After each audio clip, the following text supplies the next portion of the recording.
So am I streaming?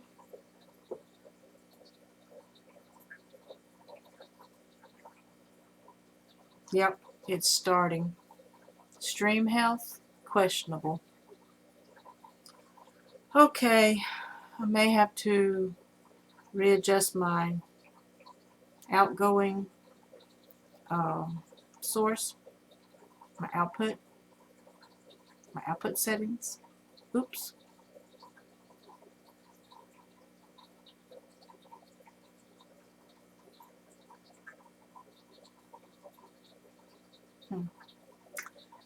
Well, I've got it at 240 pixels.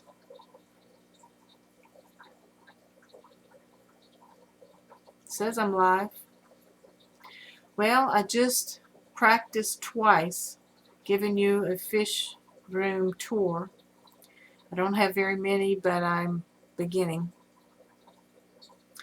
The one watching, I don't know if I'm the one watching or if someone is actually logged on. So if you logged on, welcome. Leave any messages that have a live chat. Click your live chat and start chatting with me. I will pull the camera back down and try this again. Right now I have good stream health, so hold on to your seat because I'm getting ready to move this camera.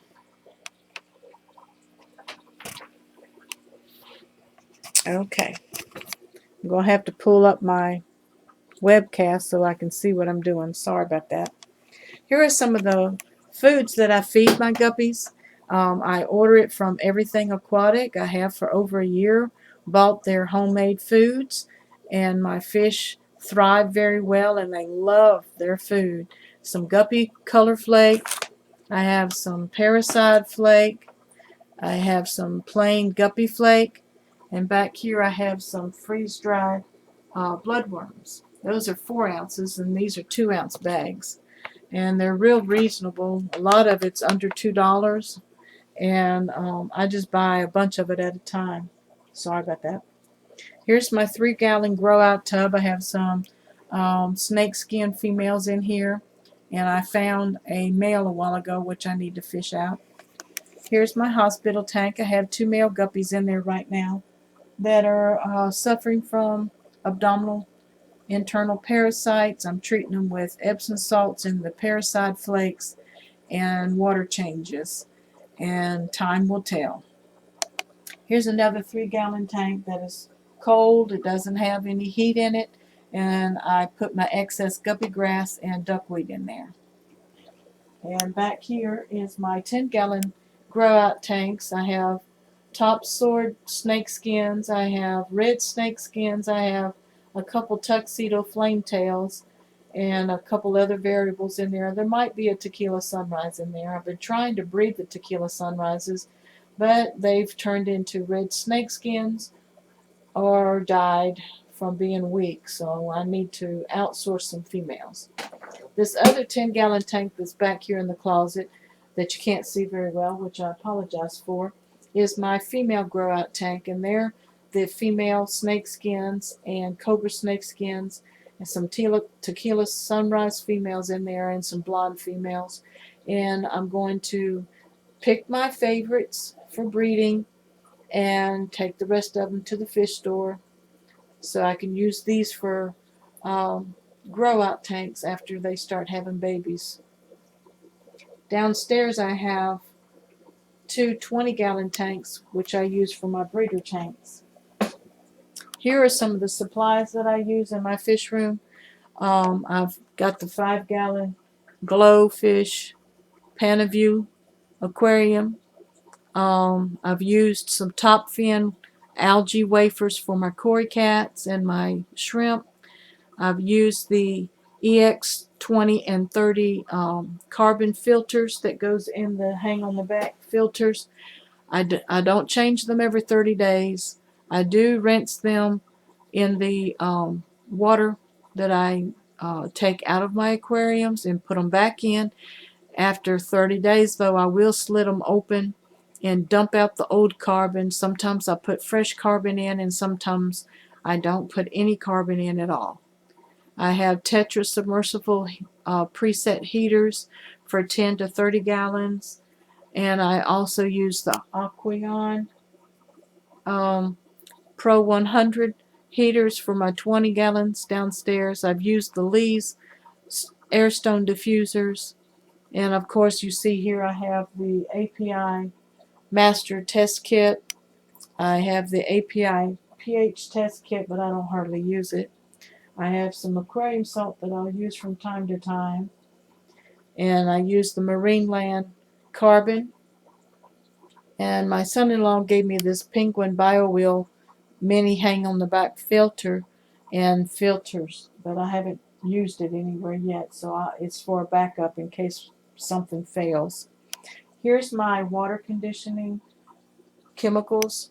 I use API Stress Coat, Quick Start when I'm doing a water change or adding fish, and Stress Zyme from time to time. If I'm having a lot of algae buildup, I'll dump some of that in there, and I mean, in a few hours it's already looking clear.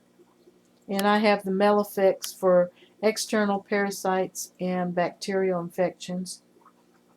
And it helps some, but I won't say that it helps cure everything. Over here, I don't know if I didn't start with these, but this is my 5-gallon glowfish tank that has juveniles growing. And I bred some red tuxedos, and I got these copper-headed flame-tail guppies, which I'm very interested in breeding to see what the strain does from generation to generation. So I'll keep you updated on that. I also have some lavender blues in here that are the second and third generations from the 3/4 turquoise delta that I have downstairs. Some of his offspring produced the lavender colors and the blues, Japanese blue color, and some of them bred out true turquoise 3/4 black delta. So I'll be taking them to the fish store. Some of the red tuxedos that I bred, their colors are a little pale. They came out with some crown tails. They came out with some spear tails, and these beautiful Japanese blue bodies with these red dorsal fins and caudal fins. So some people would say you're crazy for not breeding them, but they're not my favorite, so they'll be going to the fish store tomorrow as well. So that's it for this fish room. I have 2 20-gallons downstairs and another 5-gallon, and my son-in-law this weekend will be giving me another 5-gallon that he had a beta in, and I'll be using it for, uh, you know, maybe put some shrimp in and um, a couple. I might get another beta. So I've had a beta that was a beautiful tricolor crown tail. He passed away. I miss him. His name was Poseidon. But I appreciate you logging on. If you have any comments, please click like on this video if you liked it, and subscribe to my channel if you haven't already.